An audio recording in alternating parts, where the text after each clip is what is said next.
Salam alaihim bisem Yesua Hamasiah. Salam sejahtera di dalam nama Tuhan Yesus Kristus. Saya Pendeta Henry Tandianta MBS. Segala hormat kemuliaan untuk Yesus Kristus, satu-satunya Allah yang benar, Allah penuh hikmat, Allah maha kuasa, Allah segala masa, sebelum segala abad, sekarang sampai selama-lamanya.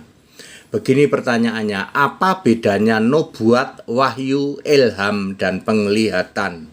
Apa Pak bedanya nubuat, wahyu, ilham, dan penglihatan? Banyak pendeta mengklaim aku dapat penglihatan, kelak di surga begini begitu. Nanti setelah dengerin ini malu tuh pendeta. Oh ternyata itu bukan penglihatan. Ya. Aku dapat penglihatan itu dulu namanya Nabi Musa ada di gini-gini. Oh ternyata itu bukan penglihatan. Banyak pendeta mengklaim penglihatan ya, mengklaim punya nubuat, mengklaim punya wahyu, mengklaim punya ilham. Giliran ditanya, apa itu Pak nubuatan? Enggak ngerti. Ya namanya juga pendeta Tritunggal, gitu. Maha sesat. Banyak yang belum tahu tentang membedakan nubuat, nubuat, wahyu, ilham, dan penglihatan. Karena keempat kata itu ada di Alkitab ya. Jadi nubuat, wahyu, ilham, penglihatan itu ada di Alkitab. Makanya kita harus tahu ya. Satu, nubuat. Wahyu 22 ayat 18 dan 19 menjelaskan bahwa sebagian kitab wahyu adalah berisi nubuat. Arti nubuat adalah pernyataan Allah ya. Pernyataan ilahi kepada yang ditunjuk Allah untuk hal-hal yang akan datang. Kalau nubuat itu yang akan datang. Karena nubuat itu dari Allah maka pasti digenapi. Dulu nabi-nabi terima nubuat ya, maka digenapi yang akan datang ya. Makanya Yesus sering ngomongkan harus digenapi apa yang dinubuatkan dalam kitab nabi-nabi itu. Lukas 24 ayat 44 tuh ya. Harus digenapi ya 27 dan 24. Lukas 24 ayat 27 dan 24 itu. Harus digenapi apa yang dinubuatkan nabi-nabi. Ya. Saya ulang, arti nubuat adalah pernyataan ilahi kepada yang ditunjuk Allah ya waktu itu ya, untuk hal-hal yang akan datang. Karena nubuat ini dari Allah maka pasti digenapi. Contoh nubuatan yang sekarang belum digenapi apa? 7 materai, 7 sangkakala, 7 cawan, rapture, Harmagedon, kerajaan 1000 tahun, Gog Magog ya, kemudian kiamat dan lain sebagainya. Nomor 2, wahyu. Kitab wahyu ya. Wahyu 1 ayat 1, Yohanes menulis tentang wahyu Yesus Kristus dari Allah. Wahyu artinya pernyataan ilahi yang terjadi saat itu. Wahyu Yesus Kristus dari Allah. Ternyata yang jadi Allah juga Yesus Kristus itu sendiri. Wahyu 4 ayat 2 ini sering dipakai oleh maki-maki umat Tritunggal Maha Sesat.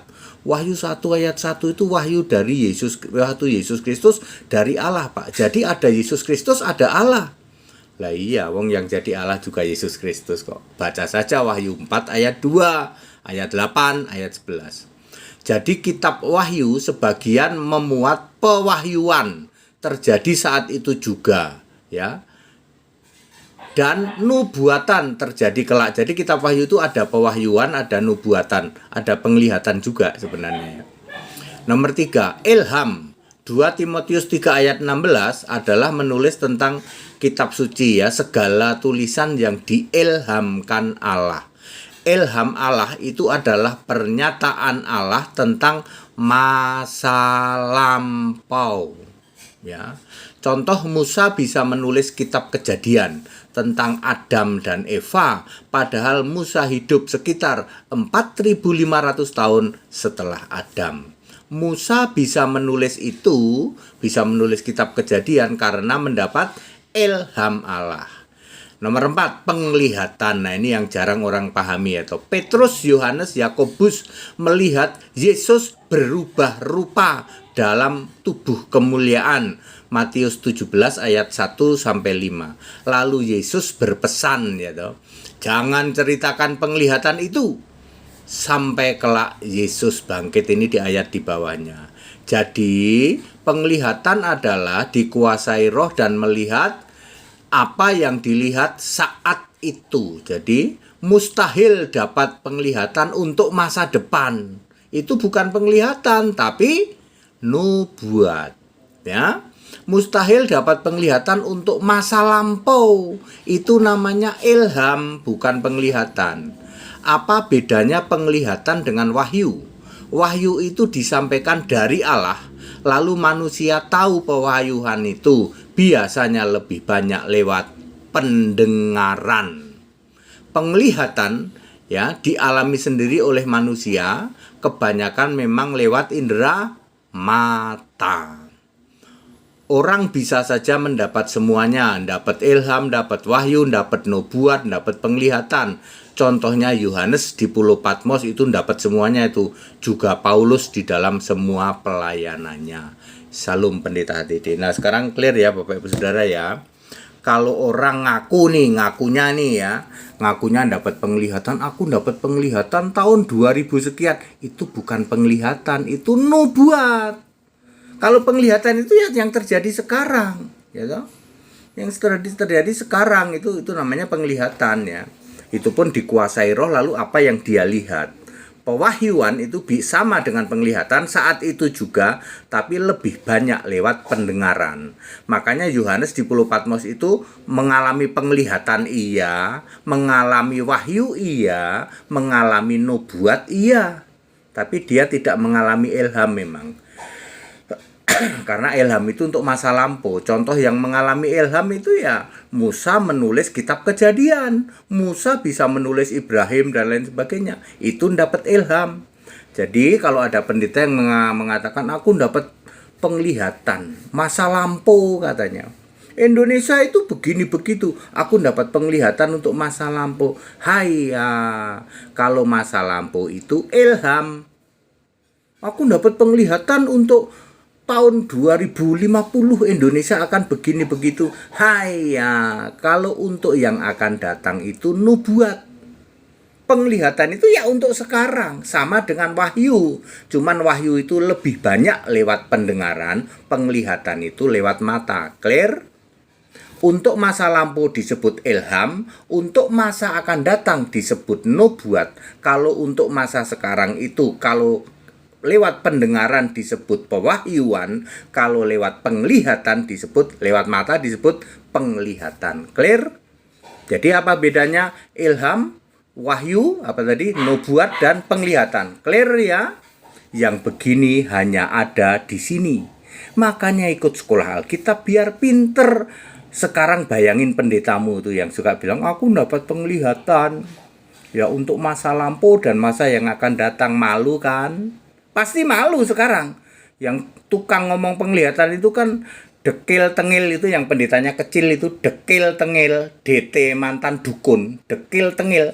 Itu ngomong penglihatan melulu, ngomong penglihatan yang akan datang. Kalau yang akan datang itu namanya nubuat pendeta dekil tengil. Kalau kamu lihat sesuatu untuk yang akan datang itu namanya nubuat. Kalau penglihatan itu ya untuk sekarang. Atau lewat pendengaran itu namanya wahyu. Kalau untuk masa lampau itu namanya ilham. Lah ngerti aja enggak tiap hari koar-koar sebulan sekali bikin penglihatan untuk bulan depan katanya. Pendeta mantan dukun ya. Itu penyesatan luar biasa seperti itu Bapak Ibu Saudara ya. Ya. Clear? Lah ngerti aja enggak tapi koar-koar semua, aku dapat penglihatan. Belum diuji itu penglihatannya itu di surga dan lain sebagainya. Kan dia bilang, aku barusan naik surga. Ayo surga kayak apa? Surga ada di mana? Jangan-jangan yang kamu kunjungin itu adalah alam maut. Ya, paling ngetop Firdaus. Ya, yang pernah ke Firdaus itu kan cuman Paulus, siapa lagi? Ya, itu Lazarus itu pernah pangkuan Abraham. Ya. Tenang aja, kamu yang pulang ke rumah Bapak ke alam maut bisa lihat Firdaus. Cuman say hello aja, hello gitu ya. Pendeta-pendeta yang Tritunggal itu kan semua ke alam maut, ke rumah Bapak. Hello, ternyata aku di sini ya, panas nih gitu. semua pendeta Tritunggal dijamin ke alam maut, pasti. Ya, karena Alkitab itu pasti, enak sih. Enak sekali dia membaca Alkitab itu. Saya senang sekali membaca Alkitab karena Alkitab itu pasti, ya.